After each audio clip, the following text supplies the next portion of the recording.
یہ دور بڑے فتنوں کا دور ہے، اسلام کے ہر پہلو پہ حملہ ہو رہا ہے، اس لیے اپنے بچوں کی گٹی میں بھی حضور کا عشق ڈال جاؤ، محبت ڈال جاؤ۔ اور اس کا طریقہ کیا ہے کہ بچے کو ABC بعد میں سکھاؤ، بچے کو مصطفیٰ کا قرآن پہلے سکھاؤ۔ جو ہمارا کلچر ہے نا اور کافروں کا کلچر، اس میں بنیادی فرق یہ ہے، مسلمان کے کلچر میں اور کافروں کے کلچر میں۔ ہماری اسلامک آئیڈینٹی جو ہے، اسلامی تشخص، وہ کیا ہے کہ کافر کا بچہ جب کچھ سیکھنے کے قابل ہوتا ہے تو اسے سب سے پہلے انگلش میڈیم سکول میں بھیج دیتا ہے،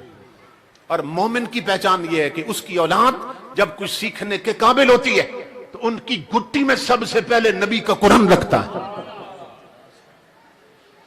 تو بچوں کو سب سے پہلے قرآن پڑھاؤ، بچوں کو سب سے پہلے حضور کا دین اتنا سکھاؤ کہ جتنا ایک مسلمان کے لیے ضروری ہے سیکھنا،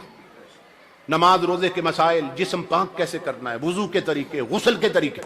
تو یہ سیکھ لیں ہماری نسلیں، تو تب ہمارے گھروں اور نسلوں میں حضور کا دین چلتا رہے، ورنہ آگے بڑی خرابی پیدا ہونے والی ہے۔ جن لوگوں نے امام الانبیاء کے غلاموں صرف بچوں کو انگریزی کی تعلیم دی ہے، صرف ایک مثال دے رہا ہوں اسی دور کی، پاکستان کے ایک کمشنر کا باپ مر گیا پچھلے دنوں، کچھ عرصہ پہلے کی بات، یہ DC سے بھی اوپر آفیسر ہے، کمشنر کا باپ مر گیا۔ تو میرے ایک دوست کہتے ہیں میں جنازے میں کمشنر کے ساتھ کھڑا تھا، آگے باپ کی میت رکھی تھی، کمشنر میرے ساتھ کھڑا تھا، تو جب جنازہ شروع ہونے لگا اس نے جیب سے رومال نکالا کمشنر نے، اور نا زمین پہ پھیلا دیا، اس نے زمین پہ ڈال دی۔ تو میں نے کہا کمشنر صاحب یہ زمین پہ رومال کیوں آپ نے ڈالا، کیوں پھیلا کے رکھا؟ تو کمشنر، یہ پاکستان کا کمشنر ہے، وہ کہنے لگا نیچے چٹائی بھی نہیں ہے، دری بھی نہیں ہے، تو جب سجدے میں جائیں گے تو ساری مٹی لگ جائے گی منہ کو۔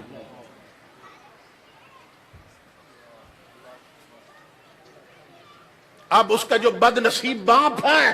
اب اس کی میت پچھتا رہی ہوگی کہ جن کے بچے افسر ہو نا، جب مرنے پر یا شادیوں پر برادری اکٹھی ہوتی ہے نا، ان کی گردن میں سریا ہوتا ہے کہ میں کمشنر کا باپ ہوں، میرے بچے کلاس 1 افیسر ہیں، ان کی اکڑ ختم نہیں ہوتی،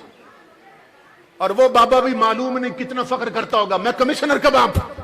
مگر آج اس کی میت تڑپ رہی ہوگی اپنے مقدر پر اور چیخ رہی ہے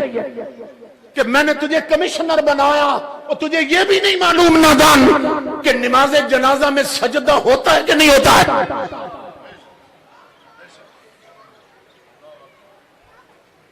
یہ صرف اس کی بات نہیں، یہ ہم سب کے ساتھ ہونے والا۔ اگر ہم نے اولاد کی گٹی میں نبی کا قرآن نہ رکھا، اگر ہم نے بچوں کو مصطفیٰ کا دین نہ پڑھایا، تو تمہارے جنازوں کا بھی یہی حشر ہونے والا۔ اس باپ کے لیے کتنی بڑی بد نصیبی ہے جس کے 4 بیٹے کلاس 1 افسر ہو مگر ایک بھی اس کامل نہ ہو کہ مرنے کے بعد اس کے لیے خود بچے ختم قرآن کر سکے۔ اس لیے میرے آقا کے غلاموں، اپنے آپ کو حضور کے دین کی طرف لاؤ۔ اللہ نے اگر 4 بیٹے دیے تو چاروں نہیں تو کم از کم ایک تو حضور کے دین کا عالم بنا دو، ایک حضور کو دے دو۔